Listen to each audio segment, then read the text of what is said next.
Usul-u Kafidə Höccət kitabında höccətin varlığının zəruriliyi babında. Bir gün İmam Cəfər Sadiq əleyhissalam öz əshabınla əyləşmişdi. Hişam ibn Həkəm də onların içərisindəydi. Hişam ibn Həkəm də İmam Sadiq əleyhissalamın məxsusən kəlamda, kəlam bir növ isə teologiya sahəsində xas olan əshabından biri idi. İmam əleyhissalam əshabının içərisində olanda Hişamə xitabən deyir ki, ey Hişam, Bəsrədə başına gələn hadisəni bizim üçün danış. Ki, səninlə Əmr ibn Ubeyd arasında nə olub? Hansı diyaloq olub? Onun xəbərini bizə ver. Hişam ibn Həkəm deyir ki, ey Peyğəmbər övladı, mən həya eləyirəm sizin huzurunuzda nəsə elmi bir şey danışın. Yəni o yerdə ki, Allahın höccəti var, imam var. Zamanəmizin ən böyük müşkillərindən biri budur. Bir zaman məsələn insanlar bilən yanında danışmaqdan həya edirdilər. Biraz insan müəyyən şeyləri dərk edəndə, öz cəhalətinə bələd olanda, qarşısındakının bildiyini biləndə, onun yanında ixtisası olmadığı şeydən danışmağa həya eləyər ki, danışaram, səhv danışaram, heybətim sınır, özümü biabır eləyərəm. Amma müasir zamanəmizdə ən çox yayılmış müşkillərdən biri budur ki, hər zamanın müşkili olub. İndiki zamanda da xüsusən yayılır. Bilən də, bilməyən də bilən kimi danışır, bilən adı ilə danışır. Hişam ibn Həkəm ədəbini göstərir ki, ey Peyğəmbər övladı, mən həya eləyirəm sizin olduğunuz bir yerdə nəsə bir şey danışın. İmam əleyhissalam buyurur ki, biz sizə nəyisə əmr eləyəndə əmrimizə itaət edin. Yəni mən ki sənə deyirəm, danış o hadisəni, danış. Deyir ki, mən Bəsrə şəhərinə daxil oldum. Həmin o Əmr ibn Ubeyd də Bəsrədə yaşayan müxalif kəlamçılardandır. İmam qəbul etməyən, imamın zəruriliyini qəbul etməyən kəslərdəndir. Deyir, Bəsrəyə daxil oldum, getdim Bəsrənin cümə məscidinə, gördüm ki, bir kəs əyləşib, ətrafında da böyük insan toplusu oturub ona qulaq asır. Kimin sualı varsa sualını verir. O da həmin şəxslərin suallarını cavablandırır. Mən deyir, bu izdihamın içərisindən gəldim, yaxınlaşdım ona. Dedim ki, icazə olar mən də sənə bir sual verim. Dedi ki, buyur. Hişam ibn Həkəm də cavan oğlan, bu da öz əshabının içərisində Bəsrədə yaşlı başlı, böyük, alim kimi tanınan şəxs. Dedi, buyur sualımı ver. Dedim ki, Hişam deyir, mən soruşdum ki, sənin gözün var. Böyle təəccüb elədi ki, yəni dedim sual ver, da belə də sual yox da, gördüyün şeyi niyə soruşursan? Bilirsən ki, gözüm var da görürəm insanı. Dedi, yox, xahiş edirəm, mən səndən nə soruşuramsa, sən ona cavab ver. Dedi, yaxşı, soruş. Soruşduğun suallar, yəni bir növ desək, axmaq suallar olsa da eybi yoxdur, soruş, mən cavablandıracam. Hişam deyir, mən soruşdum ki, sənin gözün var. Dedi ki, bəli var. Dedim, yaxşı. Neynirsən o gözlə? Sənə nə fayda verir? Deyir, ətrafda gözümlə görə biləcəyim rəngləri, şəxsləri biri-birindən ayırd eləyirəm. Onları görürəm, onları biri-birindən ayırd eləyirəm. Deyir, soruşdum ki, yaxşı, Sənin burnun var? Dedi, bəli, var. Dedi, ondan nəyə lazımdır? Dedi, ətrafda olan qoxuları onunla ayırd eləyirəm, hiss eləyirəm. Deyir, mən soruşdum ki, sənin ağzın var? Bəli. Neynirsən? Təam yeyirəm. Onunla yemək yeyirəm. Qidaların dadını, tamını biri-birindən ayırd eləyirəm. Deyir, soruşdum, sənin qulağın var? Dedi, bəli. Dedim, onunla neynirsən? Nə faydası var sənə?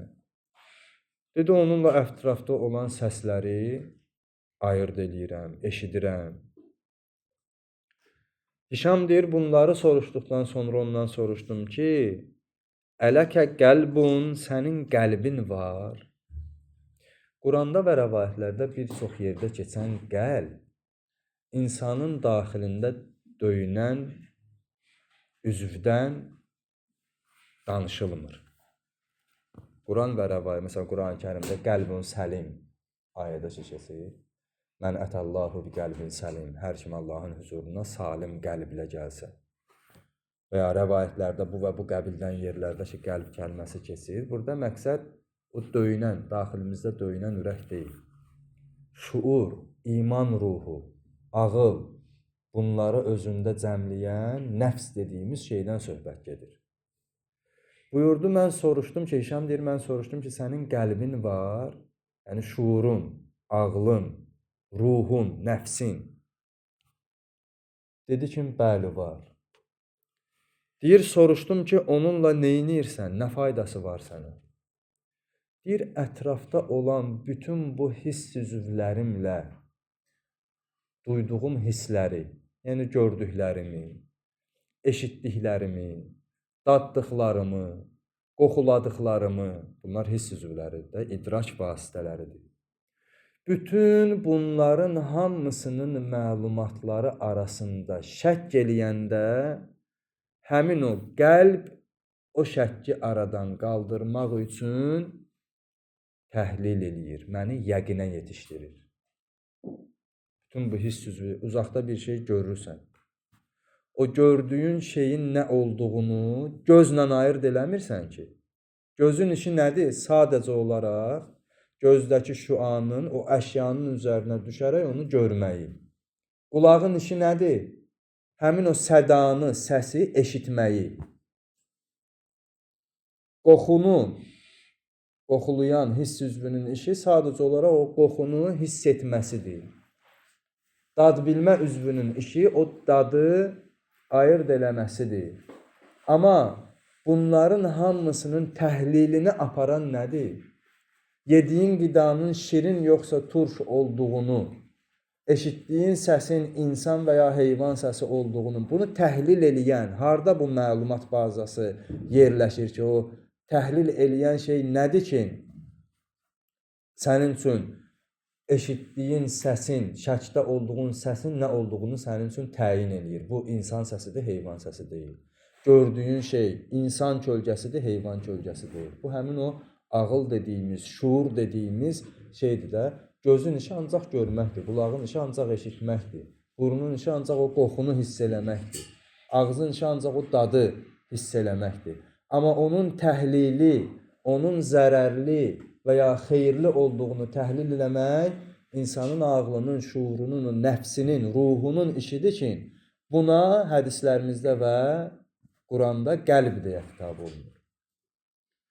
Hişam deyir, mən soruşdum ki, qəlbin var? Dedi, bəli, var. Nə edirsən ondan? Bütün bu gördüklərimdə, eşitdiklərimdə, daddıqlarımda, qoxuladıqlarımda, şəkdə olduğu zaman həmin o qəlb mənim üçün yəqinə çatdırır. O şəkki, şübhəni aradan qaldırır. Salavat zikrilə Peyğəmbər və Ali Peyğəmbərə. Allahümmə salli ala Muhammed Deyir, mən soruşdum ki, Allah qəlbi bu cəvarihlərin, yəni bu hiss üzvlərinin şəkkini ortadan qaldırmaq üçün ancaq qərar verir. Yəni bu qəlbin, bu ağlın, şuurun bunlardan azad, istisna, hər hansısa bir şeyi var. Yəni bu yoxsa elə bunun işi ancaq insanda ona görədir ki, həmin bu hiss üzvlərinin şəkkini ortadan qaldırsın. Dedi, bəli, Allah bunu, bu qəlbi insana ona görə verib ki, o hiss üzvləri ilə gördüyü şeyləri düzgün dərk eləsin. Şəkkini aradan aparsın. Bir növ desək, əşyaları, ətrafda olan şeyləri doğru, düzgün təyin eləyə bilsin. Onların həqiqətinə yetişə bilsin. Aleykum salam və rəhmətullah. Dedim, belə olduğu təqdirdə qəlbin olmağı insan üçün zəruridir, vacibdir. Dedi, əlbəttə ki, əgər bu qəlb olmasa, ağıl, şuur olmasa, hiss üzvləri gördüyü şeylərin həqiqətini dərk eləyə bilməz. Təsəvvür edirsən, pişik bilib şirin üstünə gedirsən oynatmağa. Adamı parçalayar, qoyar yerə. Və yaxud da ki, zərərli bir yırtıcı heyvanın üstündən, məsələn, ilanın yanına uşağın ilan boğan vaxtı var ki, deyirlər, ətrafındakı o əşyaların nə olduğunu, həqiqətini dərk eləmədiyi vaxtı. Görürsən, oda tərəf gedir, əlini salacaq odda, yandıracaq, ondan sonra oturub ağlayacaq. Niyə? Ətrafdakı əşyaların həqiqətini dərk eləmək qabiliyyəti yoxdur onda. Zərərli, yırtıcı heyvanın yırtıcılığı ona bəlli deyil. Zəhərli heyvanın zəhərliliyi onun üçün bəlli deyil. İnsan ağıldan, şuurdan, qəlbdən xali olsa, yəni qəlb onun hiss üzvlərini idarə eləyən o qəlb, o insanda olmasa, o ətrafdakı şeylərin heç bir şeyinin həqiqətini dərk eləməsə, bu zaman bəlaların içərisindən özünü qorumaq üçün heç bir şansı yoxdur. Bir yırtıcı heyvana yaxınlaşacaqsan, bilməyəcəksən ki, bu insanı parça-parça eləyər. Və ya zəhərli bir qidanı yeyəcəksən, bilməyəcəksən ki, bu insanı öldürər və s. və ilaxır. Buyurur ki, belə olduğu təqdirdə sənin o hiss üzvlərini şəkdən qurtarmaq üçün, həqiqətləri yəqinən ayırd eləyə bilmək üçün qəlbin olmağı zəruridir. Bir bəli, zəruridir. Bu qəlbin də işi nədir? İnsanı şəkdən yəqinə daşısın. Dedir, mən bu zaman dedim ki, ya Əba Mərvan, fəllahu Teala ləm yətruk cəvarihəkə həttə cəalə ləhə imamən. Ey Əba Mərvan, həmin o Əmr ibn Ubeydin künyəsidir. Allah sənin əzalarını, hiss üzvlərini, onu şəkdən yəqinə aparacaq bir qəlbsiz tərk eləməyib. Yəni sənin bütün hiss üzvlərini yəqinə yetişdirmək üçün, xətadan qorumaq üçün, zərərdən qorumaq üçün, şəkdən çıxartmaq üçün bir dənə ağıl, şuur, qəlb verib, hansı ki onun işi yusahhihu ləhə səhih, doğru olanı onlar üçün doğrulamaq və yalan olanı onlar üçün yalanlamaq ki, bunun işi bundan ibarətdir də, ətrafdakı həqiqətləri, doğruları sənin üçün doğru olaraq təqdim eləmək, yanlışların da yanlışlığını sənin üçün aşkara çıxartmaq. Deyir, Allah sənin hiss üzvlərinə bir dənə rəhbər, başçı, imam qərar verib ki, onun adı qəlbdir, ağıldır, şuurdur, ruhdur, nə deyirsənsə de, səni sən olaraq duyğuların arasında baş-başa buraxmayan Allah, ona bir hakim imam qərar verən Allah, وَتَتَيَقَّنَ بِهِ مَا شَكْتَ فِيهِ, şəkdə olduğun zaman həmin o imam vasitəsilə ki, yəqinə yetişirsən, səni bu duyğularını imamsız buraxmayan Allah və yətruk hadəl xəlq kulləhum fi heyrətihim və şəkkihim və ixtilafihim, səni öz başına buraxmayan Allah bu yaratdıqlarının hamısını heyrət içərisində, şəkk içərisində, ixtilaf içərisində buraxdı, onlara bir imam, rəhbər, başçı qoymadı. Sənin bir fərd olaraq yaxşığı, pisini ayırd eləmək üçün, duyğularını tənzimləyə bilmək üçün bu zəhərlidir, bu zəhərli deyil. Bu yırtıcıdır, bu yırtıcı deyil. Bu insanın faydasınadır, bu zərərinədir. Bunlarda şəkdə olduğun bir yerdə o şəkdən, heyrətdən çıxarmaq üçün sənin ruhunu sənə hakim olaraq qərar verir ki, o səni şəkdən çıxardıb yəqinə aparsın. Bu qədər yaratdıqları ki, sən özün bu yaratdıqlarının bir zərrəsisən də, bir parçasısan. Cəmiyyətin bir fərdisən. Səni tək fərd olaraq heyrətdə buraxmayan Allah, bu lütfü özünə vacib bilən Allah ki, əgər bunu buna verməsən, bu ruhu, bu ağlı, bu şuuru buna verməsən, qiyamət günündə ondan haqq hesab çəkə bilmərəm. Bundan əvvəl dediyimiz müqəddimələrə nəzərən.